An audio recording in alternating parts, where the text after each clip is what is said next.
दिल्ली की तंग गलियों में कोहरा फैला हुआ था, जहां हवा में एक अजीब सी ठंडक थी। एक छोटी पुरानी दुकान के बाहर मटमैली लालटेन की रोशनी मंद मंद जल रही थी। दुकान की धूलभरी शेल्फ पर एक लबूबू डॉल रखी थी। बड़ी चमकती आंखें, नुकीले दांत और एक ऐसी मुस्कान जो क्यूट और डरावनी का अजीब मिश्रण थी। उसकी आंखें मानो हर आने जाने वाले को घूर रही थी। अनन्या, एक कॉलेज स्टूडेंट और अनोखे टॉयज की शौकीन, अपनी दोस्त रिया के साथ उस दुकान में घुसी। रिया को पुरानी चीजों से डर लगता था, लेकिन अनन्या की जिद के आगे वो मान गई। अनन्या की नजर लबूबू पर पड़ी और वो उसे देखकर रुक गई। अनन्या, ये गुड़िया कुछ अजीब सी है। इन आंखों में देख, जैसे जैसे ये हमें देख रही हो।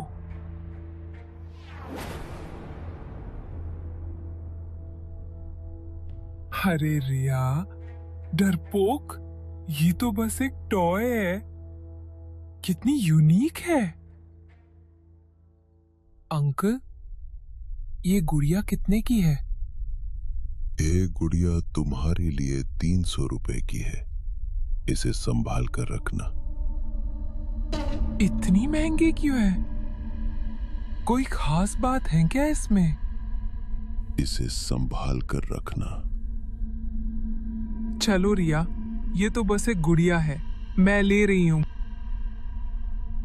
अनन्या ने दुकानदार की चेतावनी को हंसी में उड़ा दिया और लबूबू को घर ले आई। उसने इसे अपने बेडरूम की मेज पर सजाया, जहां चांद की मंद रोशनी में उसकी आंखें चमक रही थीं और उसकी मुस्कान थोड़ी और चौड़ी लग रही थी। सुबह की पहली किरण अनन्या जग गई, लेकिन हवा में एक अजीब सी ठंडक थी। अनन्या नींद से हड़बड़ा कर उठी। उसका सिर भारी था। उसने अपनी मेज की ओर देखा, जहां लबूबू डॉल रखी थी, लेकिन कुछ गड़बड़ थी। गुड़िया अब मेज के किनारे पर थी। उसका सिर थोड़ा तिरछा और उसकी बड़ी चमकती आंखें सीधे अनन्या की ओर घूर रही थीं। मैंने तो इसे बीच में रखा था, उसने सोचा, लेकिन सिरदर्द ने उसे और सोचने नहीं दिया। उसका सिरदर्द बदतर होता जा रहा था, जैसे कोई उसके दिमाग में सुई चुभो रहा हो।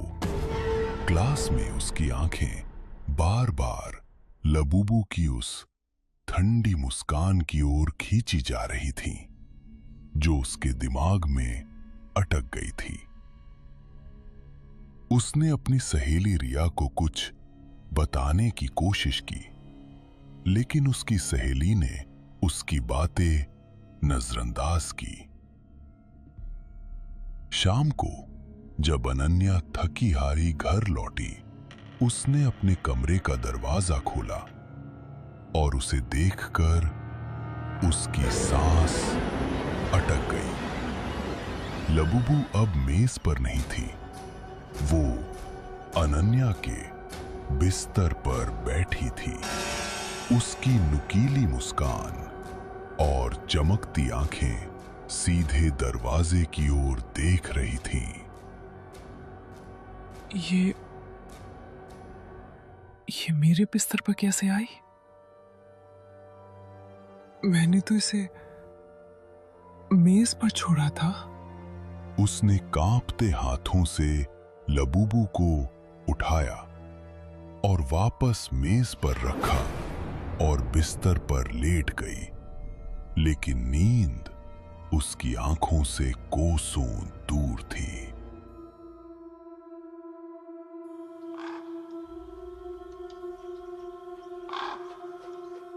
आधी रात को अनन्या का टेबल लैंप अचानक तेजी से झपकने लगा, जैसे कोई उसे बार बार ऑन ऑफ कर रहा हो। तभी एक जोरदार धप की आवाज आई। अनन्या ने डरते डरते मेज की ओर देखा। लाबुबू नीचे फर्श पर गिरी थी।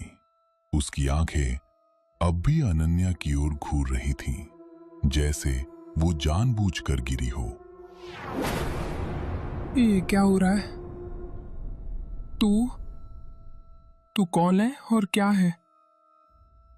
उसने हिम्मत जुटाकर लाबुबू को उठाया और वापस मेज पर रखा, लेकिन उसकी उंगलियां अब भी बेकाबू कांप रही थीं।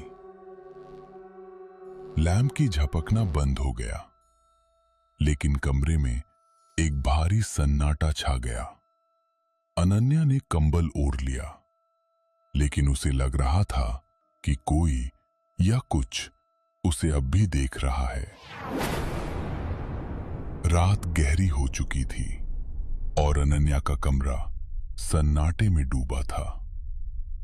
टेबल लैंप की झपकने की घटना के बाद लाबुबू फिर से मेज पर थी, लेकिन उसकी चमकती आंखें अनन्या को घूर रही थीं, जैसे कोई अनकहा राज छिपा हो।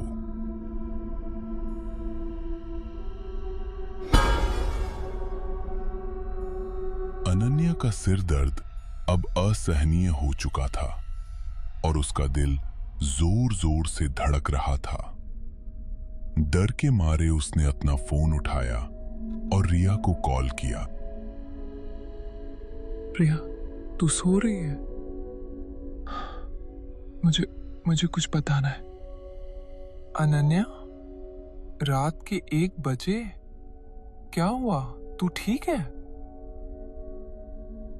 वो गुड़िया, लबूबू, ये ठीक नहीं है रिया। आज रात वो मेरे बिस्तर पर थी, फिर मेज पर, और लैंप अपने आप झपकने लगा। ये फर्श पर गिरी थी, लेकिन उसकी आंखें मुझे देख रही थी। क्या? तू डरावनी फिल्में देख रही थी ना? शायद तुझे वहम हो रहा है। नहीं रिया, ये सच है। मेरा सिर फट रहा है और मुझे लगता है जैसे कोई मुझे देख रहा है। वो गुड़िया, वो जिंदा है। अनन्या, शांत हो जा। ये सब तेरा दिमाग का खेल हो सकता है। सुन, चिंता मत कर। कल कॉलेज में मिलकर बात करते हैं। अभी सो जा, ठीक है? सो जा। रिया, मुझे नींद नहीं आ रही। अगर कुछ हुआ तो? बस अनन्या, कल मिलते हैं। अगले दिन कॉलेज में अनन्या और रिया मिले। अनन्या की आंखों के नीचे काले घेरे थे। रिया ने उसे देखकर एक पल के लिए रुक गई। अनन्या, तू सचमुच ठीक नहीं लग रही। क्या हुआ? वो गुड़िया अब भी तुझे परेशान कर रही है?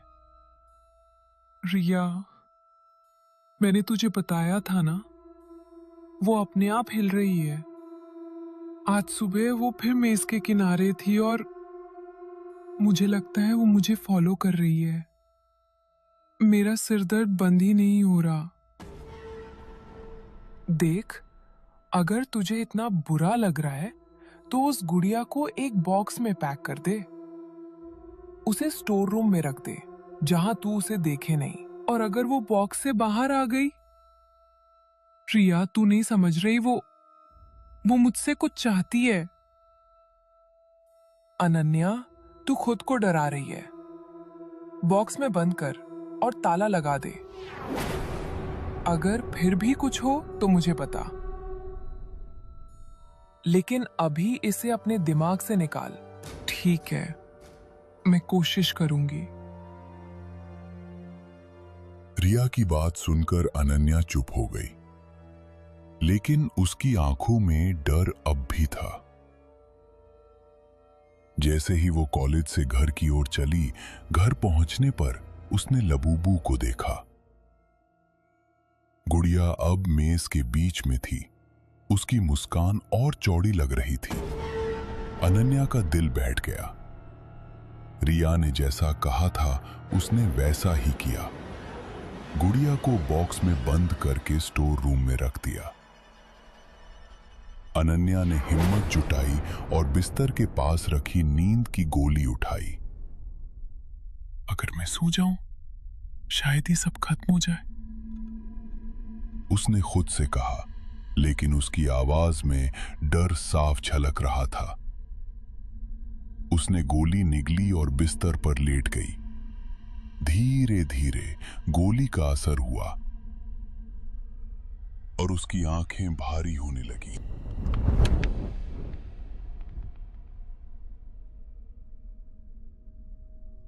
रात के 3 बजे उसकी आंखें अचानक खुली।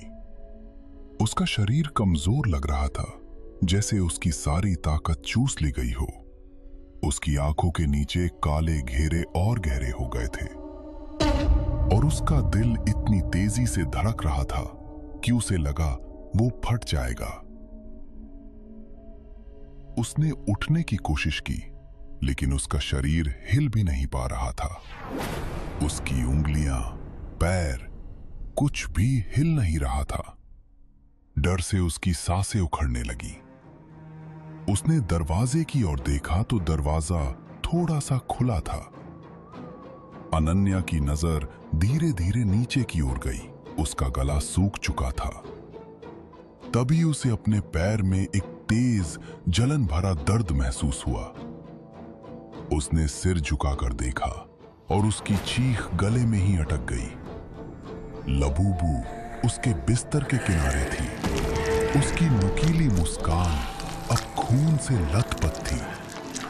गुड़िया के छोटे छोटे दांत अनन्या के पैर में धंसे हुए थे और उसका खून पी रही थी।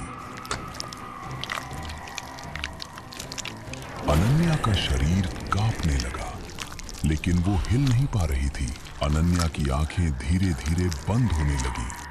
उसका शरीर अब पूरी तरह बेकाबू था और उसका दिमाग अंधेरे में डूब रहा था।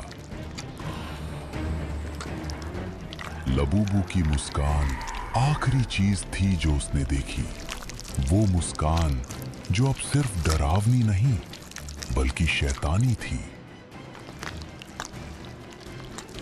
अनन्या बेहोश हो गई और कमरे में सन्नाटा छा गया।